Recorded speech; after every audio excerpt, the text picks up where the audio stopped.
Hi, this is Bryce. Today I'm showing off my game Mimicry. This is a 54 card game, the Board Game Geeks 54 card game contest.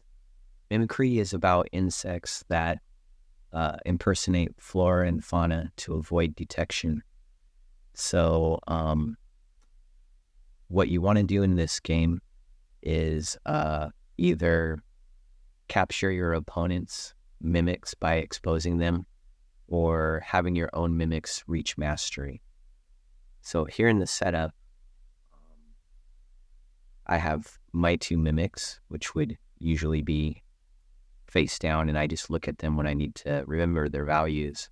And my opponent's mimics would always be hidden to me, but in this demo, I'm going to have them visible. So to win the game, you want to collect the most mimics. Either, like I said, having your own reach mastery or exposing your opponent's mimics. To do that, you're going to attach clues. So if later here in the game, we attach this clue on our opponent's right-hand side, is this mimic value 5, 6, or 7? He would, or they would rotate it to no, it's a yellow 3 here. So that gives us a little bit of information. If we attach a clue to their web, it's going to apply to both sides. So both their clues are yellow, so they would rotate this. Neither clue is red. Okay, now we even attach clues to ourselves because to reach mastery, we'd want to, before our opponent can guess the value of our mimic, we want to collect 6 different forest symbols on our own mimics. So here, if I have this clue with a log and a leaf, is this mimic even value? I indicate no. And then on our web, if I have this clue here, are my mimics the same color? I would make sure it indicates to my opponent that they are not. So now this mimic has 2 out of the 6 clues needed to reach mastery. It has the leaf and the log. The web, whatever's on the web is going to apply to both of my mimics. So in addition, this mimic has the fern and another leaf, which doesn't help because it's not a unique symbol here. So in this situation, I would have 3 out of the 6 symbols that I would need to collect my own mimic. So it's important to know for guessing what our opponent mimic values are, the possible values. So the mimics go from 1 to 7 in 3 different colors. So there's 21 mimics in the game. As part of setup, we take 7 mimics value 1 through 7 and put them here in this action pool. And so we would know if this clue hit here, if we knew one of our opponent's mimics was red, then we could deduce, because there's a 1 and a 3 in the action pool, and we hold 7 as one of our hidden mimics, we would know that one of our opponent's cards, either a 2, 4, 5, or a 6. Right, so I'm going to reset the cards here, and then I'll give you basic overview of a round. So in a round, we're going to take turns drafting action cards out of this pool of action cards. And these cards are going to serve a few different purposes. They're going to allow us to manipulate the cards that are on the forest floor. So in general, on my opponent's side, I would want to put cards with a single icon and high clue quality, because it would give us more information and give them less symbols.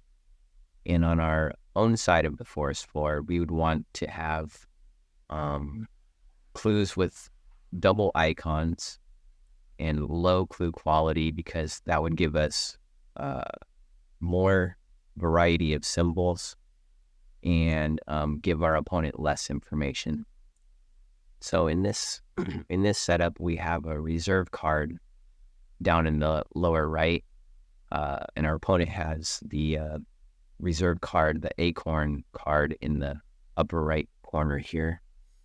And so they might want to swap their acorn card with one of our double icon cards on our side, and then we might want to swap our reserve card for that acorn card on the left, just to add more symbol variety to our mimics. So in the first phase of a round, we draft these action cards, and they are multi-use. So the first thing it can do is allow us to swap a card in or out of the forest floor. So if I took this blue card here, I could swap my reserve card here in the corner with any blue card that's on the forest floor. The next thing is whatever symbol they have is what clues they can pin on our own mimics or opponents. So if I took this leaf, this card with the leaf symbol, I could pin these two clues with leaves on my own side. Or if I took the card with the log symbol, it would pin a clue on my opponent's side here, the one with the log and the elderberries on my opponent, and then this clue here with the leaf and log would be pinned on my side. The third thing that they do is they allow us to guess what our opponent might be hiding. So if I picked this card with the 5, I could guess that my opponent has a 5. Or I could spend light, which is the only resource in the game. I could spend light to go 1 up or 1 down, so I could change my guess to a 4 or a 6 if I had light to spend. So the last thing that the cards here in the action pool do, they have a power. It's either they give you light, like in this case, if I have a flower icon in my reserve, this card would flip my firefly to the lit side. Or they let us spin light. For example, this lightning card lets me pin any one additional clue on my side or my opponent's side by flipping my firefly from the lit to the unlit side. So in any given setup, the even numbers, so there's always 3 cards that give you light depending on the game state, and then there's always 4 cards that will let you spin light. So I'm going to demonstrate this first phase, the drafting phase. We have the clue deck on our side that shows that we're the dealer. So in the first phase here, dealer goes first, but they only can pick one card from the action pool. So let's say I take this card into my hand, and then our opponent goes second. The advantage is they get to choose 2 cards out of the action pool. All right, let's say they take these 2 cards. All right, now in our second turn, we get to pick up 2 cards. So let's take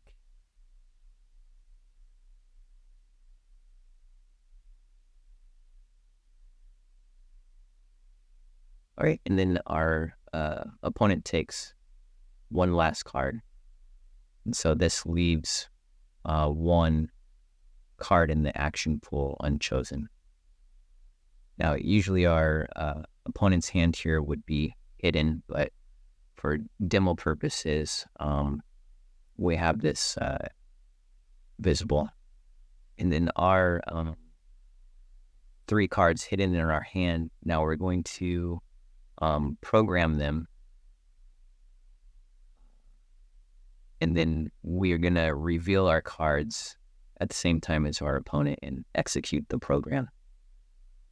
So this is phase 2, programming your hand. All right, so let's say we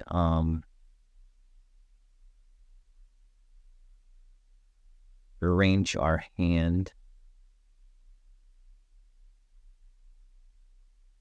like this.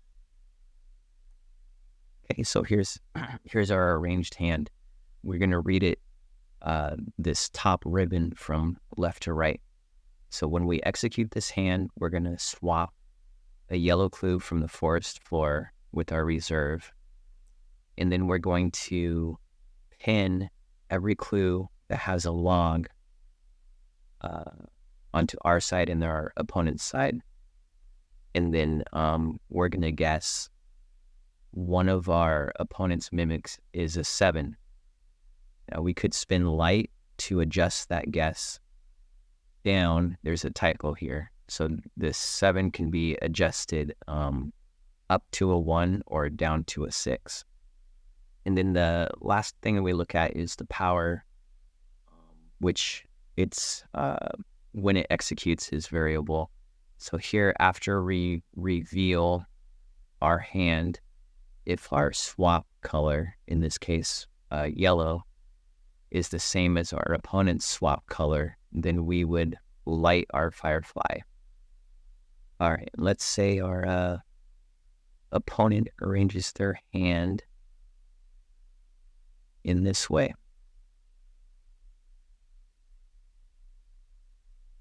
And then we both simultaneously reveal. All right, so that was the program phase. Now we're in the execute phase.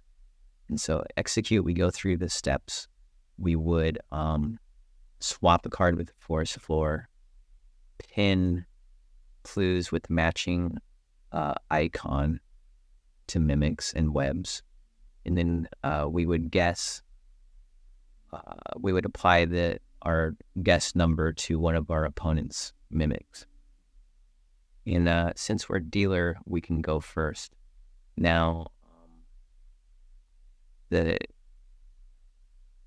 after reveal, actually, we have to execute this power. So we chose a yellow swap card, as did our opponent, so we get to light our firefly.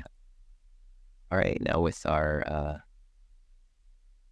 yellow swap, we're dealer, so we swap first. There's 2 yellow cards on the forest floor. We could swap either one. Now, our opponent power here is pollinate. If they have a flower icon in their reserve, they're going to be able to light their firefly. So we could swap our reserve card here with their flower, and kind of deny them lighting their firefly, but it would also put more symbols on their side of the table. So I think we're just gonna swap with our own side of the board here, and notice how when this clue is in the middle column, it flips to its web side, because that's the side that when it's attached to a web, it applies to both mimics. All right, and our opponent's going to swap with a yellow card.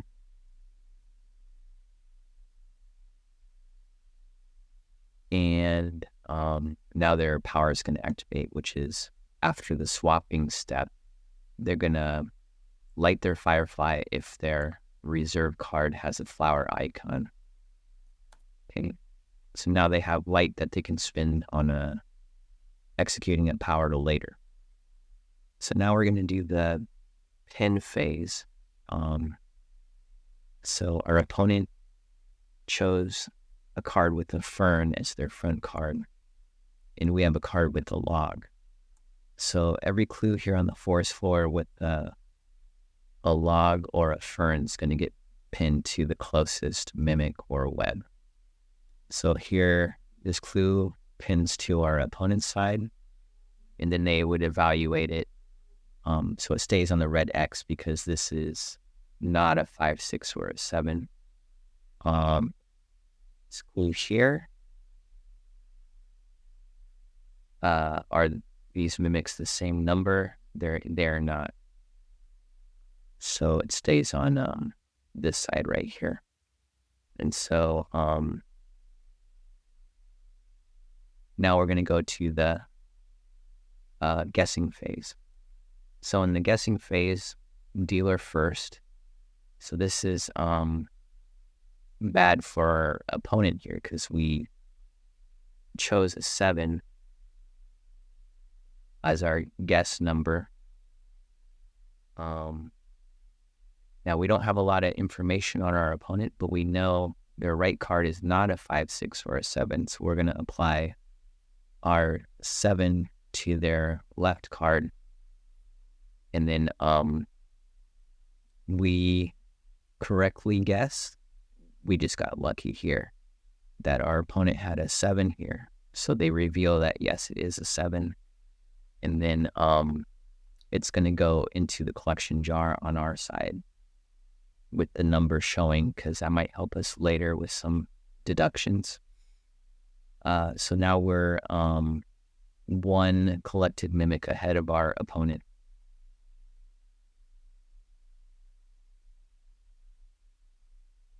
Now, our opponent, by luck, also chose a 1, but let's just say they don't have much information, so they tried to apply their guess of 1 to our right-hand mimic, and they were wrong. We just tell them that they're wrong, and they wouldn't collect a mimic this round. So now we're on the cleanup phase. So our opponent has a missing mimic spot, so they're going to refill that. Okay. Now, usually we wouldn't know, but let's just have this face up for demonstration purposes. They have a 3 here. If they had any clues attached to their web, they would reevaluate. They would turn it to either the check or the X. And then we're going to refill the forest floor. Okay, so we've refilled the forest floor from the bottom of the deck.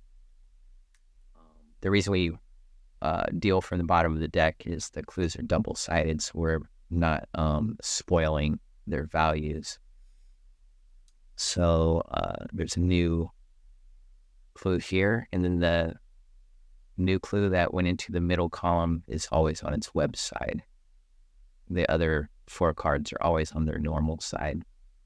So we would check for the in-game condition, which is if we're not able to refill all these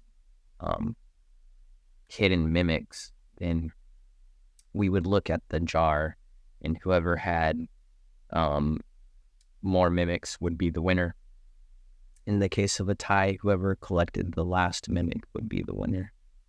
So if not, we gonna move all these action cards back to the action pool and start a new round.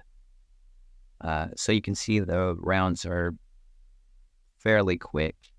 So I'll play a few rounds now, and now that we have our Firefly on the lit side, we have more things to consider, because now we have ways to spend our light, either by using confuse to incorrectly evaluate a clue. We can swap out our reserve card or make our opponent swap out their reserve card. We can switch cards with our opponent's web and then re-trigger. Or this one's just very useful in general, just pinning an extra clue. And yes, we have to pass the clue deck to our opponent here. That shows that they're the dealer this round.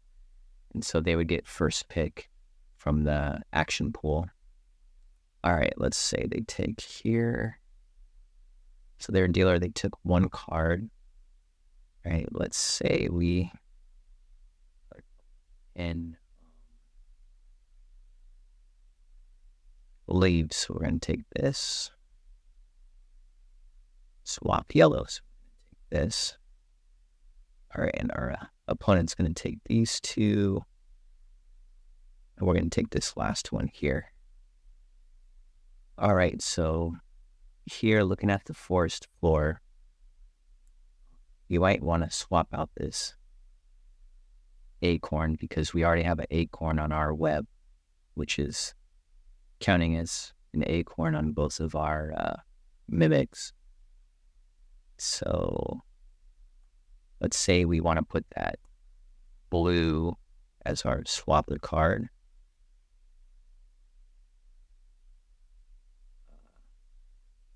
Pin leaves.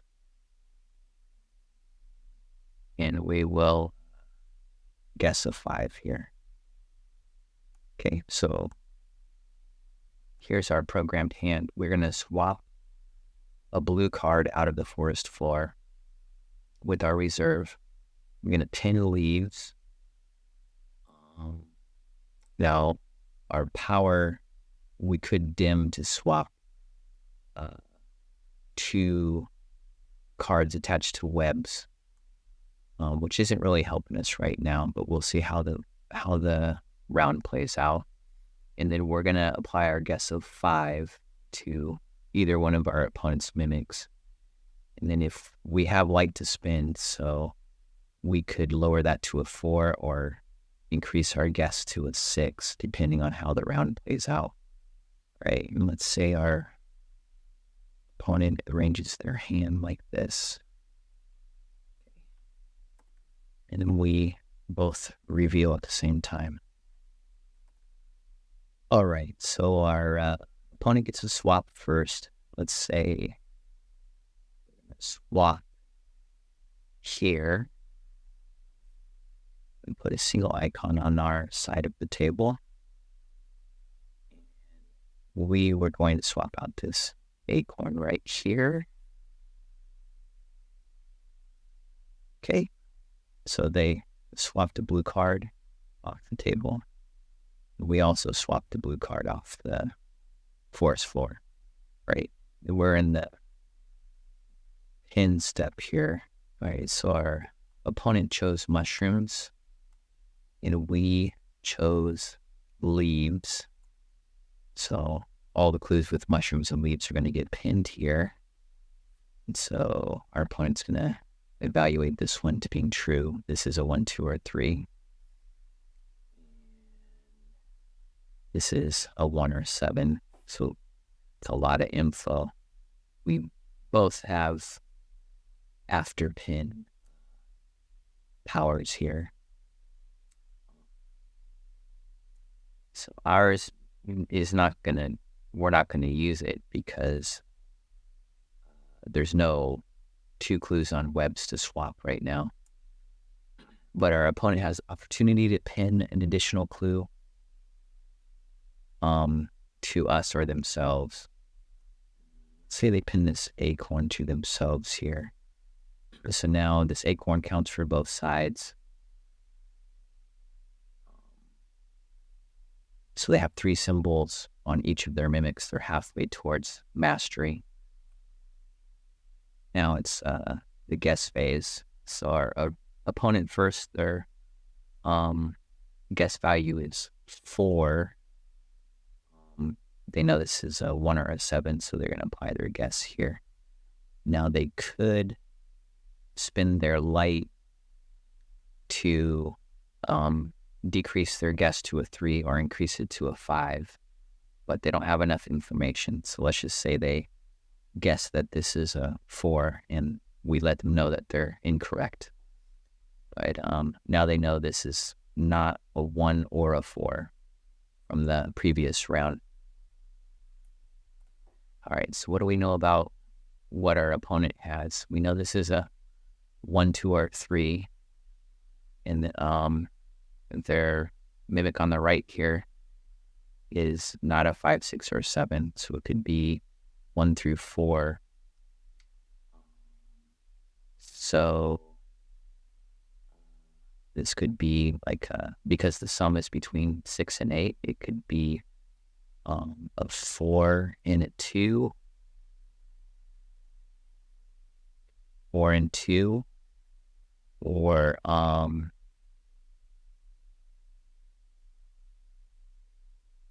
a 3 and a 3. So this really narrows it down to the possibilities of 4 and 2 or 3 and 3.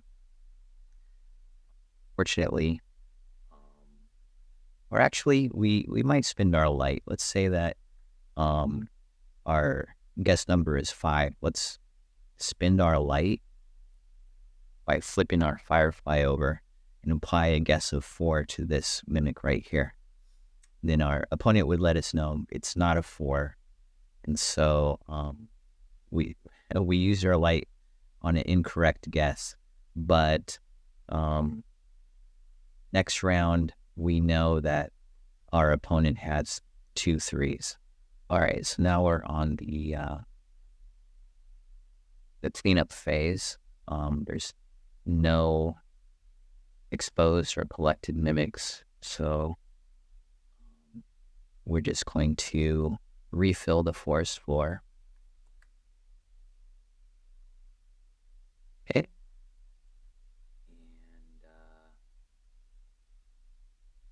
put all of our action cards back in the pool and begin a new round. And I think that's enough so you kind of understand the basics. Just check my game out on the link below.